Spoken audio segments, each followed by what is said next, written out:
ஒரு இரவு ஆபிரகாம் வீட்டில் அமைதியாக இருந்தார். அப்போது தேவன் அவருக்கு ஒரு தரிசனத்தில் தோன்றினார். தேவன் அவருடன் பேசினார்.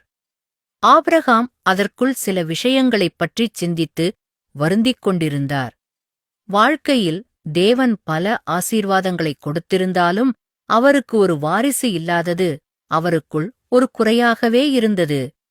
இந்த நிலையில்தான் தேவன் அவரை வெளியே அழைத்துச் சென்றார். அவர் வானத்தைப் பார்க்கச் சொன்னார். இரவின் நடுவே விண்மீன்கள் நிறைந்த வானத்தைப் பார்த்த ஆபிரகாம் பெரும் ஆச்சரியத்தில் மூச்சை நிறுத்தினார். அந்த விண்மீன்களைப் போலவே ஆபிரகாமின் சந்ததியும் எண்ண முடியாத அளவிற்குப் பெருகும் என்பதை தேவன் அவருக்குத் தெளிவாகச் சொன்னார். இது ஆபிரகாமுக்கு ஒரு புதிய நம்பிக்கையைக் கொடுத்தது.